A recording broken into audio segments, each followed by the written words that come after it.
Haleluya. Jadi kita akan masuk di dalam renungan Syabat hari ini.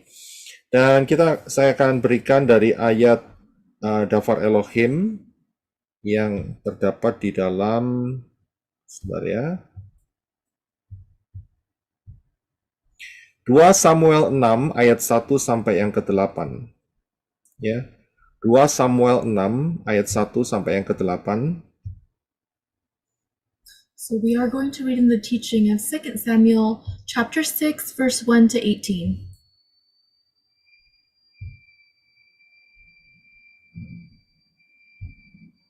Ya, silakan tuh Angel bisa membaca dalam bahasa Inggrisnya terlebih dahulu.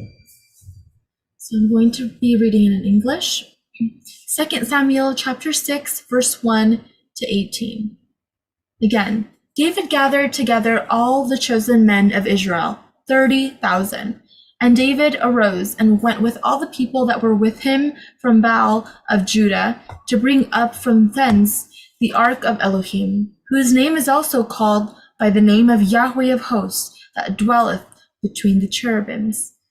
3. And they set the ark of Elohim upon a new cart, and brought it out of the house of Abinadab that was in Gibeah, and Uzzah, and Ahio, and the sons of Abinadab drave the new cart.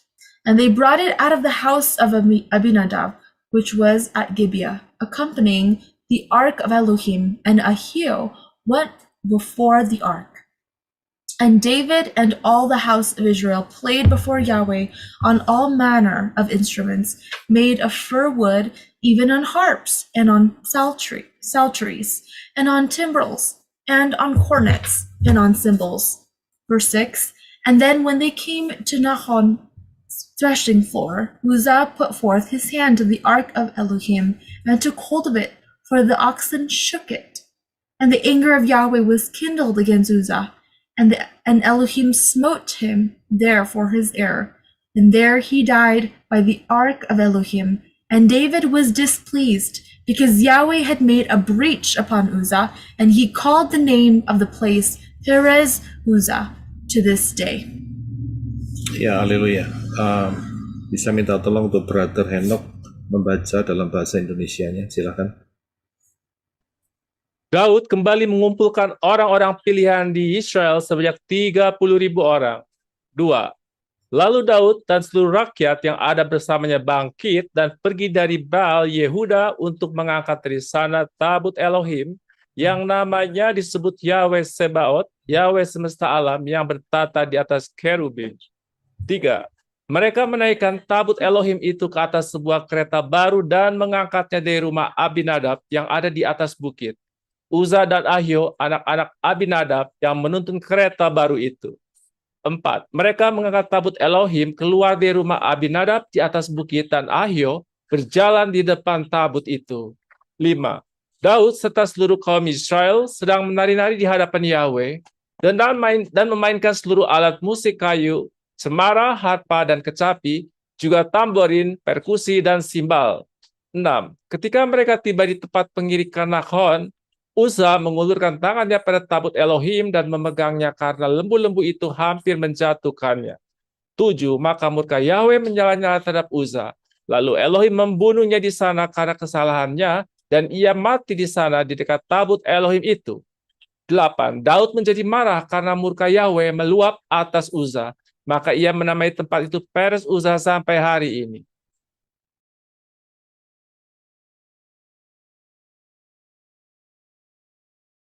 Ya, terima kasih. Kalau kita lihat dari apa yang kita baca hari ini, When we take a look at what we have already read today, kita harus memahami bahwa ada peristiwa-peristiwa yang terjadi sebelum hal ini.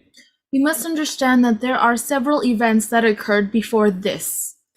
Yaitu di mana saat itu terjadi peperangan antara orang Israel melawan orang Filistin. That is, there was a battle between the people of Israel and the Philistines. Dan saat peperangan itu orang Israel mengangkat tabut Yahweh. And at the time of that war, the Israelites, they brought up the Ark of the Covenant. Dan pada saat itu orang Israel berpikir bahwa dia akan memenangkan pertempuran itu karena tabut Yahweh ada bersama-sama mereka. And the Israelites had thought that they would win the war because they brought the Ark of the Covenant with them. Akan tetapi mereka salah kalkulasi karena sebetulnya saat itu mereka orang-orang Israel itu sedang berdosa besar di hadapan Bapa Yahweh. But it turns out the Israelites miscalculated everything, and it is also because that they sinned against Father Yahweh that they lost. Karena itu walaupun tabut Yahweh ada bersama dengan mereka, tetapi Bapa Yahweh pribadinya tidak membela orang Israel saat itu. Even though Israel had the Ark of the Covenant with them, Father Yahweh was not with them. Nah, disinilah mereka dikalahkan oleh orang-orang Filistin dan yang mati jumlahnya sangat-sangat besar, puluhan ribu. In this war, Israelites had lost against the Philistines, and they lost many people, thousands. Bukan hanya Israel kalah, akan tetapi tabut perjanjian juga disita oleh orang-orang Filistin. Not only that the Israelites had lost, but Philistines took control of the Ark of Covenant. Nah, singkat cerita, di daerah Filistin, di tempat di mana tabut itu diletakkan, So at the place where the Philistines took the Ark of the Covenant, tangan Bapa Yahweh menekan orang-orang Filistin dengan mendatangkan tulah-tulah. Father Yahweh pressed on the people of the Philistines to the point where Father Yahweh brought forth many plagues. Dan di mana tabut itu disimpan di kota-kota Filistin, mereka tertimpa borok-borok yang ganas. And at the city where they had kept the Ark of the Covenant, many people had many boils. Dan bukan cuma hal itu, saat mereka meletakkan tabut perjanjian di kuil Dewa Dagon, maka Dagon tatah kepalanya di hadapan tabut perjanjian. And when the Ark of the Covenant was placed next to the Dagon temple, the head of Dagon was cut off and it fell down on the floor. Karena itu dukun-dukun atau orang-orang yang bisa melihat hal ini, orang Filistin, mereka mengatakan bahwa tabut perjanjian harus dikembalikan ke Israel. And therefore, the mediums of the Philistine, they stated that this Ark of the Covenant must go back to Israel. Dan raja-raja Filistin menyetujuinya sehingga mereka mengangkut tabut perjanjian itu di atas gerobak yang ada 2 lembu dan kemudian mereka kembalikan ke daerah Israel. And the kings of the Philistines, they approved of this matter, and they took the Ark of the Covenant, they placed it on a wagon that had bulls to bring back to Israel. Dan betul bahwa lembu-lembu itu mengarah ke Israel dan orang-orang Israel bersukacita karena tabut perjanjian kembali ke tanah Israel saat itu. And truly, the Ark of the Covenant came back to Israel, and the Israelites were very happy, joyful, because they had returned the Ark of the Covenant. Dan itu terjadi tabut itu disimpan di rumah Abinadab selama beberapa tahun, dan saat itu Daud kembali memegang, maksud saya Daud saat itu dia menjadi raja. And at that time, the Ark of the Covenant was placed in the house of Abinadab, and for several years. And at that time, King David had reigned. Karena sebelumnya yang berkuasa adalah Raja Saul. Before King David, it was Saul who was king. Dan Daud melihat bahwa tabut perjanjian itu dia ingin ambil dari rumah Abinadab dan membawanya ke Yerusalem. And David had this desire that the Ark of the Covenant should move from Abinadab's house to Jerusalem. Nah, karena itu peristiwa ini yang barusan kita baca ini terjadi, saudara. Which is why this event happened. Dan Daud saat itu mengumpulkan orang-orang pilihan di Israel. Ini bukan sembarangan orang-orang pilihan, saudara.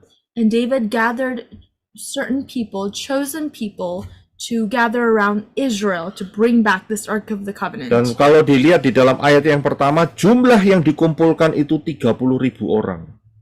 It stated that the amount of people were about 30,000 people. Itu satu jumlah yang sangat besar sekali. That is a large amount of people. Bahkan bukan cuma hal itu, Daud juga menyediakan penari-penari dan pemusik-pemusik. Not only that, but David also invited dancers and those musicians. Dan seluruh Israel bersukacita saat itu. And the whole nation of Israel were very joyful at that time. Cara Daud saat itu untuk memindahkan tabut perjanjian itu dia letakkan juga di atas kereta yang ditarik oleh lembu-lembu. The way that David transported the Ark of the Covenant was that he also placed the Ark of the Covenant on a wagon that had bulls. Saya yakin saat itu Daud juga punya pemikiran seperti apa yang dilakukan oleh raja-raja Filistin. I believe that David also understood what the Philistines understood. Yaitu mereka menaruh di kereta dan ditarik oleh lembu-lembu. That was that the Ark of the Covenant should be placed on a wagon and carried by bulls. Kereta yang disediakan oleh Daud adalah kereta yang belum pernah dipakai sebelumnya. Itu kereta baru. The wagon that David used was a new wagon. It has not been used before. Akan tetapi ada satu peristiwa saat memindahkan dari rumah Abinadab di dalam perjalanannya menuju ke Yerusalem. But there was an event that occurred before that Ark of the Covenant was carried from Abinadab's house to Jerusalem. Yaitu bahwa tiba-tiba kereta itu tergelincir, saudara. That is that when the wagon when the Ark of the Covenant had fallen, as it slipped down the wagon. Ya, dan yang menyebabkan tabut perjanjian itu miring dan hampir jatuh. This caused the Ark of the Covenant near almost falling to the ground. Karena itu orang yang paling dekat di situ adalah Usa. And that was when Uzzah, the closest person at that time, Dan dia melihat tabut perjanjian hampir jatuh, dia melakukan suatu tindakan untuk menolong agar tabut perjanjian itu tidak jatuh. and when he saw the Ark of the Covenant about to fall, he made a decision to do something so that it would not fall. Niat hatinya memang benar He had the right intention supaya tabut perjanjian tidak tertumpah atau jatuh begitu, saudara. His intention was that so that the Ark of the Covenant would not fall onto the ground. Akan tetapi apa yang terjadi yaitu bahwa saat Usa mengulurkan tangannya untuk memegang tabut itu supaya tidak jatuh, Bapa Yahweh menyambarnya dengan murkanya sehingga Usa mati. When Uzzah tried to help the Ark of the Covenant from falling, he lent his hand, and suddenly Father Yahweh came with his wrath and killed him. Ya, saudara lihat di sini, Usa mati karena berniat menolong tabut perjanjian agar tidak jatuh.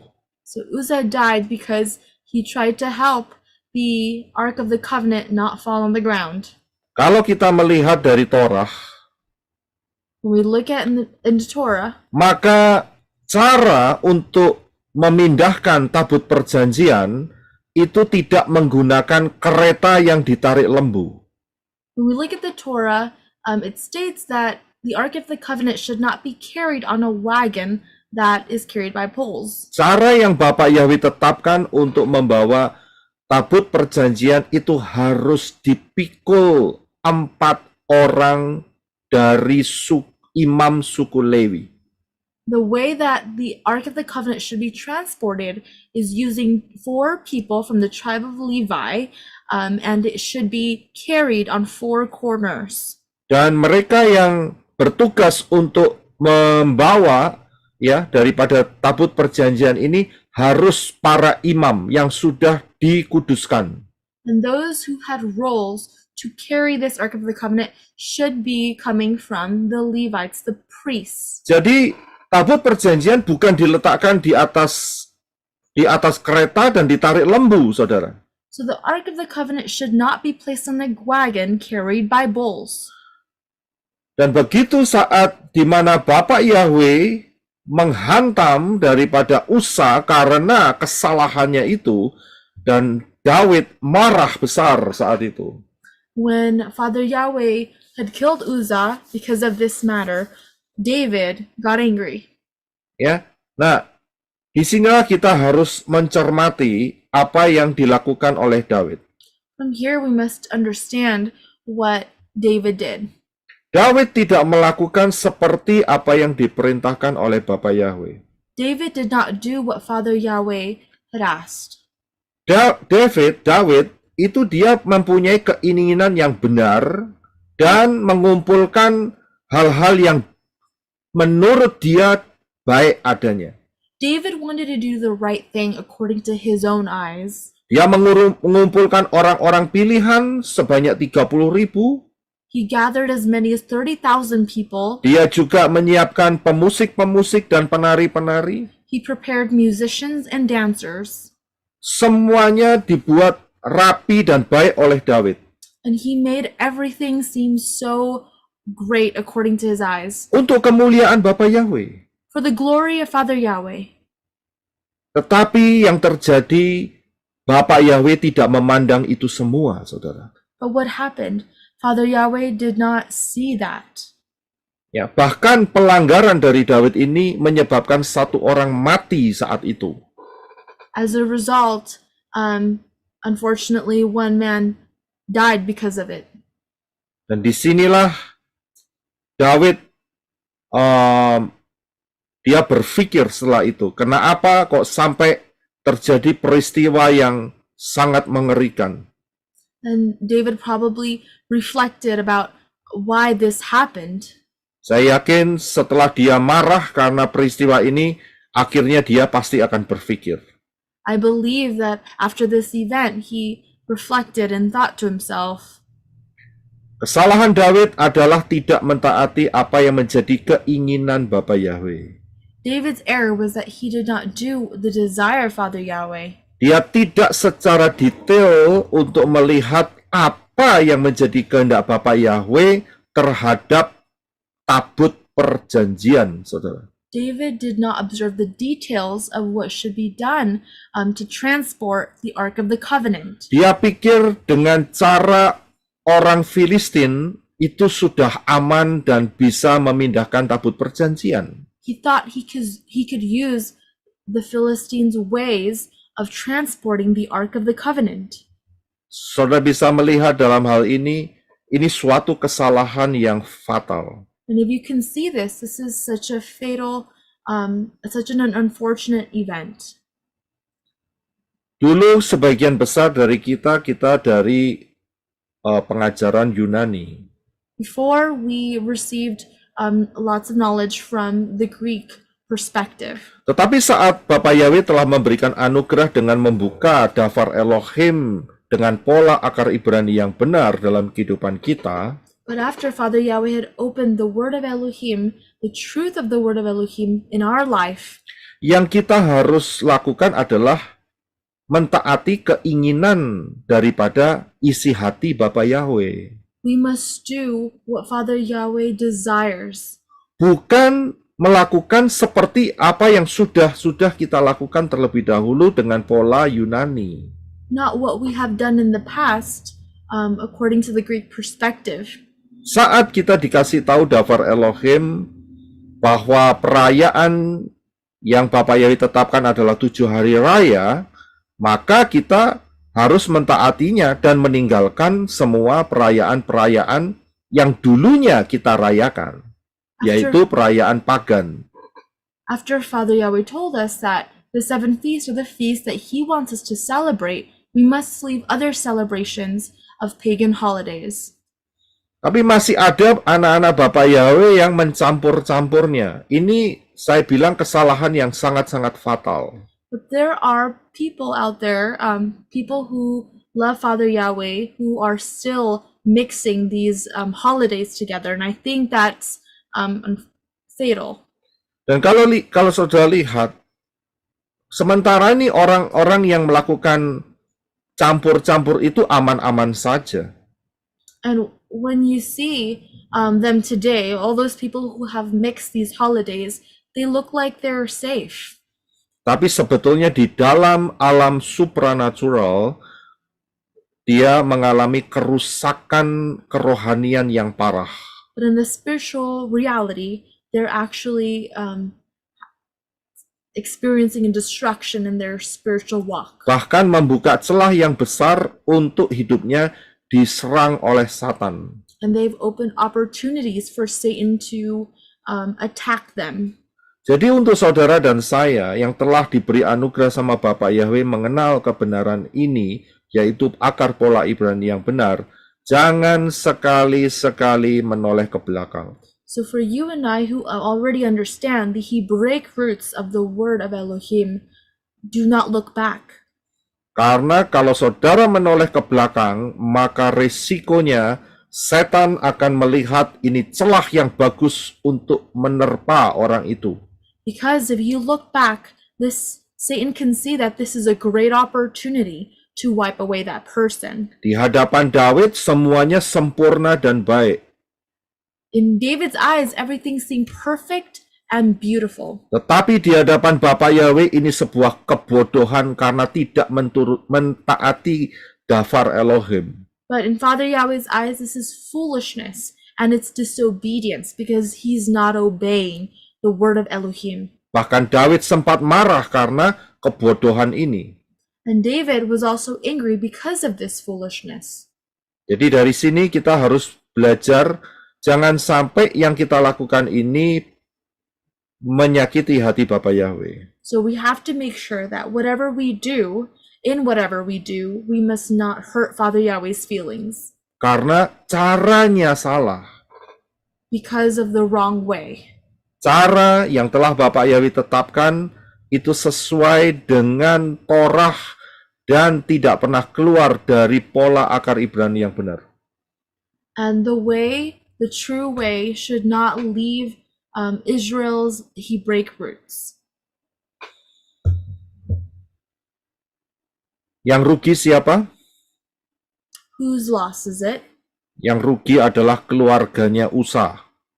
The loss is in Uzzah's family. Kesalahan Daud membuat kerugian yang tidak bisa dipulihkan. David's mistake has created a way that it's hard to recover. Ya, jadi kalau saudara berpikir, jangan berpikir, ada kesalahan, nanti ada kesempatan yang kedua. Don't think that, there's a mistake and I will get another chance. Kalau ada ya masih lumayan, kalau tidak ada bagaimana? If there is a chance, that's still okay, but what if there isn't any? Seperti contohnya ini kesalahan daripada Raja Daud, tetapi yang nanggung adalah keluarganya Usa. For instance, this is a situation where this is David's mistake, but unfortunately the loss is in the hands of Uzzah's family. Apakah Daud bertobat kemudian Usa bisa bangkit kembali? Is it that just because David repented, can Uzzah come back to life? Tidak ada ceritanya, saudara. Usa tetap mati, saudara. But there's no such thing, and Uzzah still remained in the grave. He still died. Karena Daud melangkah dengan kecerobohan. Because David, he made a decision without thinking. Dan kalau saudara pikirkan, Daud itu cinta Torah. And we can see here that David loves the Torah. Tapi entah mengapa dia mengambil satu keputusan yang salah saat ini. But why did he make this wrong decision? Dan yang menjadikan satu orang harus menanggung akibatnya, yaitu mati. That caused a loss in a family member. Jadi kita harus tahu hati-hati dengan peperangan di dalam alam roh, alam spiritual. So we have to be careful with the spiritual war. Kalau Bapak Yahweh tidak menyuruh, ya jangan perang, saudara. If Father Yahweh did not tell you to do so, do not wage in war. Jangan sembarangan melakukan peperangan alam roh dan yang akhirnya merugikan hidup saudara sendiri. Itu sebuah kebodohan. Don't go into a battle that Father Yahweh did not intend and lose in the midst of that battle. That is foolishness.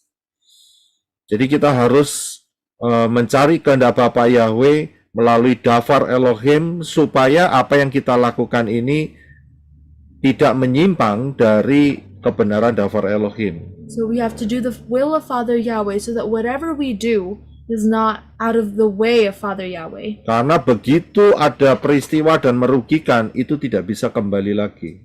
Because whenever there is an event that has this kind of loss, you cannot bring it back. Dan jangan meniru pola yang lama.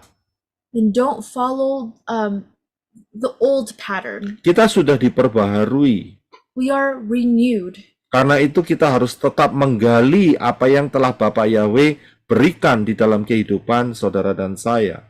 So we must continue to put work in whatever Father Yahweh has for us. Ini satu hal yang tragis karena makan satu jiwa. And this is such a tragedy because it basically cost one life. Padahal mereka sudah tahu ketetapan Torah. But they know what the Torah had said. Ya, sejak zaman Moshe sampai zaman Daud itu sudah ratusan tahun, saudara. From Moshe to David, that was 100 years between each other. Ya, ratusan tahun. Ya, bahkan mereka seharusnya adalah orang-orang yang teliti memelihara Torah. There should be at least one person who was very keen to take a look and observe about the situation in Torah. Tapi kalau sebelum peristiwa ini ada juga satu peristiwa yang juga cukup mengerikan. And before this, there was also another event that was also very sad. Karena saat bangsa Filistin mengembalikan tabut perjanjian ke orang Israel, Because when the Philistines took the Ark of the Covenant to Israel, ada orang-orang yang mencoba untuk melihat isi daripada tabut perjanjian. there was also an individual who tried to look what was inside the Ark of the Covenant. Padahal di dalam Torah dijelaskan tidak boleh ada seorang pun yang melihat isi daripada tabut perjanjian. In the Torah, it stated that there is not one person that is allowed to be looking inside of what is in the Ark of the Covenant. Isinya cuma 3 perkara, saudara. Inside of it, there's only 3 things. Ya, siapa yang tahu? Saudara mau buka mic? Ada yang tahu apa isinya? Do you know what's inside the Ark of the Covenant? If anyone wants to answer. Mana, Tongkat mana, Harun, sama dengan dua loh batu, Pak. dua loh batu. Ya, yang pertama adalah 2 loh batu yang ditulis oleh Bapa Yahweh sendiri tetapi dipahat oleh Moshe. Jadi isi daripada tabut perjanjian yang pertama adalah 2 loh batu yang ditulis oleh Bapa Yahweh dan ditatah atau dipersiapkan oleh Moshe. The first one was the 10 Commandments, the 2 tablets, stone tablets that were written by Moshe, inspired by Father Yahweh, Written by Father Yahweh. written by Father Yahweh. Dan yang kedua adalah tongkat Harun yang berbunga. And the second one was Aaron's blooming rod. Dan yang ketiga adalah, siapa yang tahu yang ketiga? Roti mana? Roti mana? Yang ketiga adalah roti yang Roti disebut mana? mana. And Ya, the third was bread that they called manna. dan itulah yang ada di dalam tabut perjanjian. And that was inside the Ark of the Covenant. Saat itu orang-orang kepingin lihat isinya, saudara. At that time, many people wanted to take a look at what was inside it. Dan saudara tahu konsekuensinya? Do you know what the consequence is? Siapa yang tahu konsekuensinya? Apa yang terjadi? Kematian, Pak. Mati. Death. Berapa yang mati saat itu? Who died at that time? How many people died at that time? Ada yang tahu? Berapa yang mati?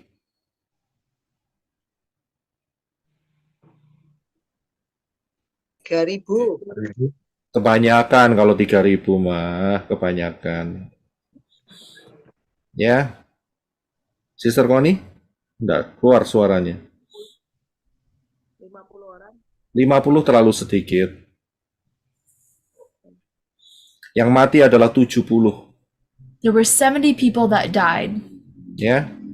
70 orang mati saat itu karena melihat isi daripada tabut perjanjian. 70 people died at that time because they wanted to take a look at what was inside the Ark of the Covenant. Dari ke-70 orang itu yang paling bodoh yang mana? Among 70 people, who was the most foolish? Saudara yang mana? Imam ya, Pak Roy. Yang paling bodoh? Suku Lewi. Bukan. Yang paling bodoh gimana? Uza. Bukan, Usat peristiwanya setelah itu, lama setelah itu. Ini peristiwa saat di mana tabut perjanjian dikembalikan oleh orang-orang Filistin. So this is the event when the Ark of the Covenant was given to the Philistines gave back the Ark of the Covenant to Israel. But this event is apart from when Moshe were experiencing with the 70 people who wanted to take a look into the Ark of the Covenant. Ya. Yang paling bodoh adalah jawabannya yang paling bodoh adalah orang yang nomor ke-70. The answer is the most foolish person is the 70th person. Karena sudah melihat 69 mayat bergelimpangan, dia mau coba lagi yang masuk menjadi nomor yang 70 untuk mati. Because he already saw 69 people died before him, and yet the 70th person still wanted to take a look at what was inside. Lah, kalau sudah bisa pikirkan, betul kan? Sudah 69 orang mati loh, kok ya mau coba-coba ikut mati untuk menggenapkan nomor 70, begitu. Itu yang paling bodoh gitu. So, if you think about it, right? 69 people had already died taking a look at what was inside the Ark of the Covenant. He should have known better. Jadi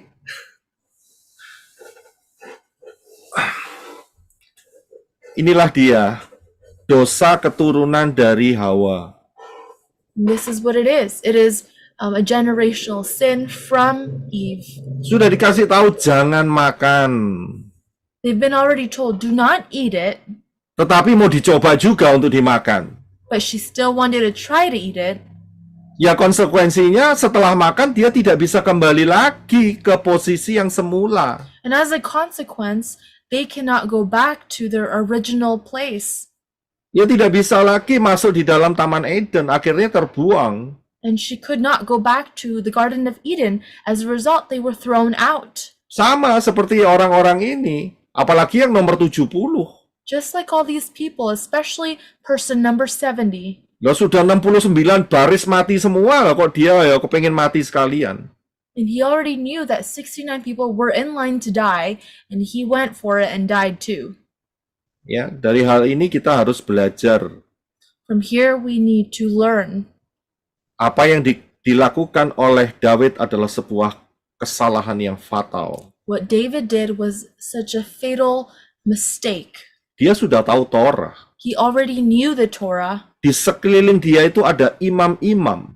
Surrounding him were many priests, Imam-imam Lewi yang betul-betul paham isi hati daripada Bapa Yahweh. priests from the tribe of Levi that understood the heart of Father Yahweh. Tapi dia pikir karena dia sudah jadi raja, dia pikir dia bisa melakukan segala-galanya. But he thought that because he was king, he could do anything he wanted to. Kesalahan besar ada di sana. And that was his biggest mistake. Ya, jadi kita harus melihat walaupun kita sudah masuk di dalam rencana keselamatan daripada Bapa Yahweh.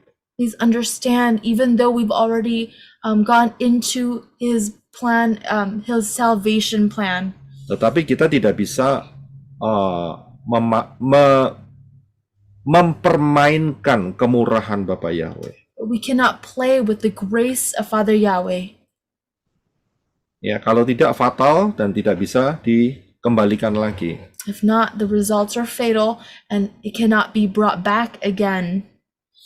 Dan tempat itu diberi nama Peres Usa sampai hari itu. And that place was called Perez Uzzah at that time, Menjadi satu peringatan. to become a remembrance. Dan ini menjadi satu peringatan buat semua. And this is a remembrance for all. Ya, berhubungan dengan Bapa Yahweh itu ada tata caranya, saudara. When we have this kind of connection with Father Yahweh, there are certain ways to do things. Jangan campur-campur memanggil nama Elohim kita. Do not mix things when we call his name. Jangan meremehkan soal baptisan pembaharuan. Do not underestimate the baptism renewals. Jangan sembarangan mengikutin perayaan-perayaan yang tidak ditetapkan Bapa Yahweh. Don't celebrate celebrations that Father Yahweh did not appoint, Karena hasilnya nanti akan mengerikan. because the results could be very scary. Ya, kita harus betul-betul paham sebagai anak-anak Bapa Yahweh yang sedang menunggu rapture. So as Father Yahweh's children, we must truly understand as we wait for rapture. Ini juga menyangkut seperti lima anak darah yang bodoh. This is also pertaining to the 5 foolish virgins. Ya, Daud tahu mengenai hukum Torah, itu sudah tahu persis itu. David knew about the rules of the Torah. Ya, bahkan di sekelilingnya itu ada imam-imam yang memberikan nasihat-nasihat. And around him, he had many priests that were advisors. Tapi dia melakukan pelanggaran di sana. But he trespassed at this point. 5 anak darah yang bodoh juga sama seperti itu. The 5 foolish virgins were also the same. Ya, sudah tahu kita harus melihat dari pola sudut pandang yang benar. We have to look at the right perspective, Ya, supaya kita tidak kehabisan minyak. so that we do not run out of oil. Tapi masih banyak grup-grup yang mencoba untuk melihat dari sisi sebelum kedatangan Yeshua HaMashiach atau kematian Yeshua HaMashiach. And there are many groups still out there talking about what it was like, or trying to revive what was before Yeshua died. Dan apa yang terjadi? What happened? Mereka tertinggal. They were left behind. Tapi mereka mencoba untuk mengetok pintu. They tried their best to knock on the door. Yang mengerikan adalah suara yang keluar dari balik pintu itu. And there was a voice behind that door. Aku tidak kenal kamu. I do not know who you are. Padahal semuanya atribut-atributnya sudah dipersiapkan jauh-jauh hari. But those attributes, all those things were already prepared beforehand. Tapi karena sebuah kesalahan cara pandang, But because of the mistake, because of the wrong perspective, mereka ditolak untuk tidak masuk rapture. they were rejected and they could not enter rapture. Jadi dalam hal ini kita harus betul-betul paham, jangan sampai melakukan kesalahan. So from here, we have to truly understand so that we do not make a mistake. Jadi caranya jangan salah, Don't use the wrong way. ya. Rapture itu bukan hanya fondasinya 3 hal, yaitu sedekah, doa, dan puasa. Bukan cuma hal itu, saudara. Rapture is not just only 3 things where we must always give to others and fast and pray. Ya, tapi ada banyak yang diajarkan oleh Yeshua. It's not just those 3 things, but Yeshua taught many other things. Mengapa masalah keterikatan dengan uang, cinta uang tidak dibahas? What about the love of money? Why is that not stated? Padahal itu ada di dalam pengajaran yang Yeshua katakan di atas gunung saat itu, di atas bukit. But and we know that Yeshua taught that on the top of the mountain. Bahkan di akhir daripada pengajaran itu dikatakan bukannya setiap orang yang berseru Tuhan, Tuhan akan masuk dalam kerajaan Syamayim. And even in the end of that teaching, Yeshua taught don't just say not only people who say Lord, Lord will enter the kingdom. Yeshua juga mengajarkan jangan sampai kamu terperangkap dengan kekhawatiran. So Yeshua also said, do not be bound up in worries. Yeshua juga mengatakan jangan sampai terjerat dengan tidak mengampuni. And Yeshua also said, do not be bound up by being unforgiving. Jadi ada banyak yang Yeshua ungkapkan dalam hal ini. Bukan cuma 3 hal itu saja, tidak. There are many things that Yeshua had taught, not only 3 things. Ya, dalam hal ini Yeshua juga mengatakan dalam pengajaran di atas bukit, kalau sampai tanganmu menyesatkan, potong. Yeshua also said, at the top of the mountain, he said, if your hands cause you to sin, cut it off.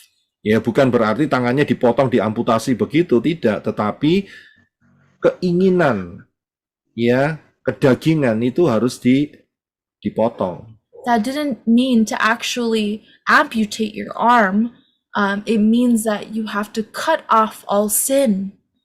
Yeshua mengatakan, buanglah karena lebih menguntungkan bagi kamu kalau satu tubuh dari anggota tubuhmu binasa daripada seluruh tubuhmu dicampakkan ke dalam lautan api. And Yeshua said it's better for that one part of your body to be thrown off rather than your whole body going into the lake of fire. Yeshua juga berkata di dalam Matius 5, ya, Yeshua also said in Matthew 5, mengajarkan mengenai perzinahan, he also taught about sexual immorality, ya, perceraian. divorce. Kenapa tidak diperhatikan hal itu? Kok cuma 3 hal yang diperhatikan? What about those things? Why are those things not mentioned but only 3? Yeshua mengatakan hati-hati dengan apa yang kau ucapkan, jangan bersumpah sembarangan. Yeshua said, be careful for what you are saying and do not just swear by any mean. Ya, ada banyak yang Yeshua katakan di dalam Matius 5, 6, dan 7. Tidak cuma 3 hal itu saja.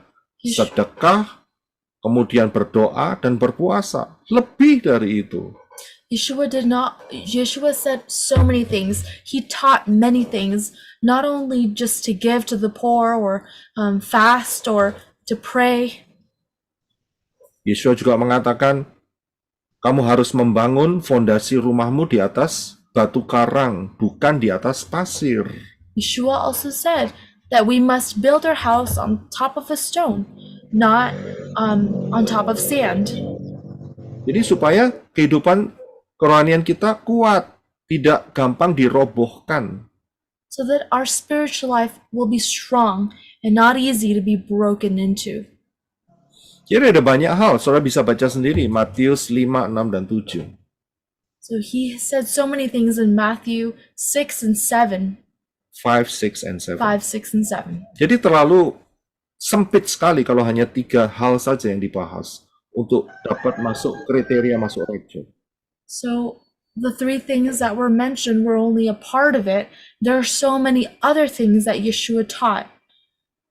Saya kasih contoh yang terakhir, Matius 7:17. Let me give you one last example, Matthew 7, verse 17. Saya akan bacakan, jadi setiap pohon yang baik menghasilkan buah yang baik, tetapi pohon yang buruk menghasilkan buah yang buruk. Ayat 19 dikatakan setiap pohon yang tidak menghasilkan buah yang baik, ia ditebang dan dibuang ke dalam api. Matius 7, Matthew 7, 17 dan 19. So Matthew 7, verse 17 to 19. So every good tree yields good fruit, but a rotten tree yields wicked fruit. A good tree is unable to yield wicked fruit, and a rotten tree to yield good fruit. 19. Every tree that does not bear good fruit is cut down and thrown into the fire.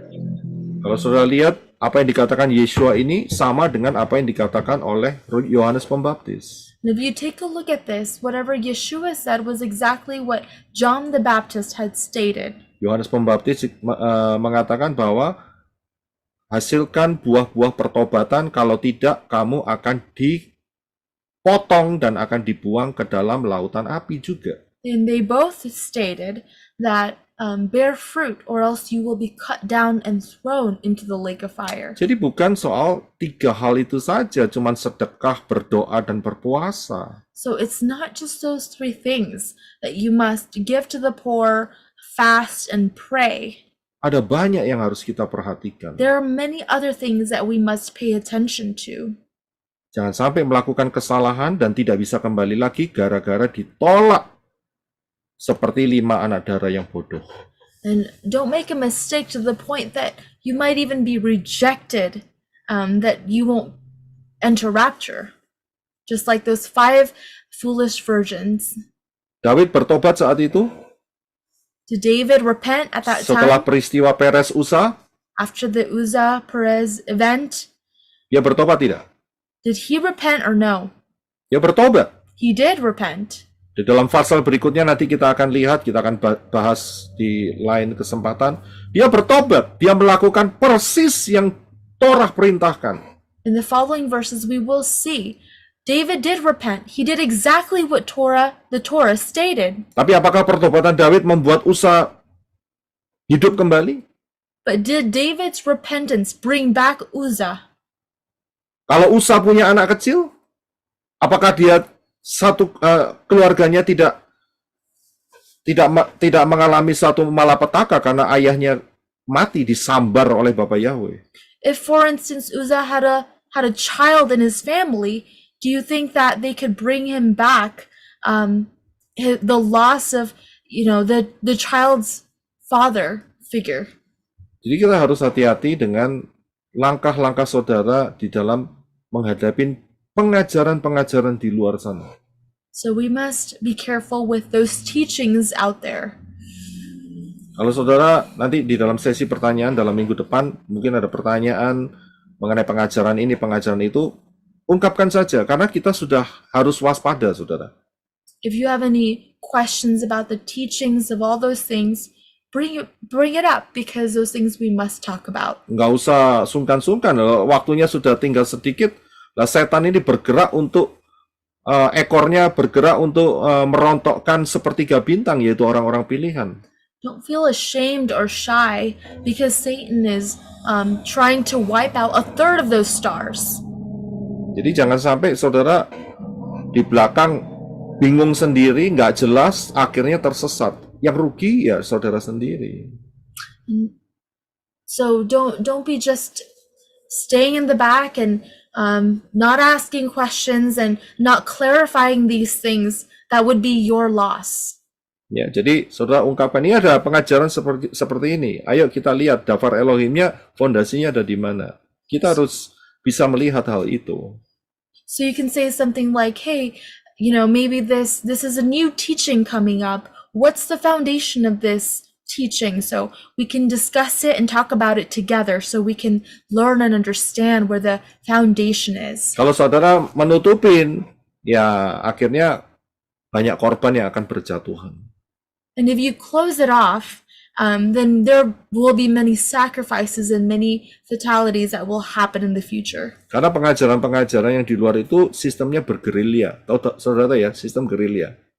Because the teachings outside are like a guerrilla system. Ya, jadi mereka diam-diam tapi makan dalam semua, saudara. So the inside seems like they're doing fine, but in the outside they're actually eating up a lot of people. Jadi hati-hati, jaga hidup saudara baik-baik terhadap pengajaran-pengajaran yang menyimpang dari Dafar Elohim. So be careful, be aware. You must, go into the teaching that have the Hebraic roots of the word of Elohim. Amen. Amen. Haleluya. Ya, puji Bapak Yahweh. Saya tidak perpanjang renungan hari ini. Nanti di kemudian hari saya akan lanjutkan mengenai pertobatan Daud membawa tabut perjanjian dari rumahnya Obed Edom menuju ke Yerusalem. So from here we will stop, but moving on to the next week, we will talk about how David transports the Ark of the Covenant from the house of Obed Edom to Jerusalem. Itu satu peristiwa yang saya bilang cukup dahsyat. And I believe that event is really extraordinary. Nanti kita akan ketemu dalam ruang renungan seperti ini. So we are going to enter a room just like this one. Jadi kita bisa melihat kebenaran Dafar Elohim mengenai dari peristiwa-peristiwa itu. So that we can observe the word of Elohim through these important events. Sebelum kita berpisah satu sama lain, saya ingatkan, jangan jadi orang yang seperti yang nomor 70. And before we close this, please, I'm reminding you, do not be the 70th person. Sudah tahun 69, tumbang semua, mati semua, jangan ikutin kesalahan mereka. So or many people probably have seen that 69 people have already died before them. Do not be the 70th with all those other people. Ya, kelihatan 69 mati, kok mau menyodorkan dirinya untuk menggenapkan angka 70 supaya sempurna gitu maksudnya. They see that 69 have died, and and that person that just went in and said, you know what, I'm going to be the 70th person. Ya kalau sudah mati nggak bisa kembali lagi, saudara. And 7 also means complete. But remember that once they die, they cannot be revived or raised back from the dead. Ya, jadi karena apa? Karena di zaman-zaman kita ini kita menghadapi yang namanya ekor sinaga itu. And so these times we are facing the tail of that dragon. Ya, jangan sampai terseret. Ya, jangan sampai terseret. So that we do not get dragged by the tail of the dragon. Saudara dan saya sudah punya tempat di Shamayim, jangan sampai terseret dengan ekor sinaga. You and I have Amen. Amen. Amen. Amen. remember not to be dragged by the tail of the dragon. Haleluya. Kita akan terus bergulir, berjalan, sehingga kita dapat memahami Dafar Elohim dan tidak kena racun-racun pengajaran yang palsu. So that you and I will not be poisoned by false teachings. Ya, haleluya. Bapak Yahweh memberkati. Berat. Ya, dan saya akan kembali bergabung dengan tim yang di Arizona. Haleluya. Ya, Father Yahweh haleluya. bless you Terima all, and I'm kasih going Bapak to Yahweh join the memberkati Arizona saudara sekalian team. yang telah bergabung dalam Zoom meeting ini.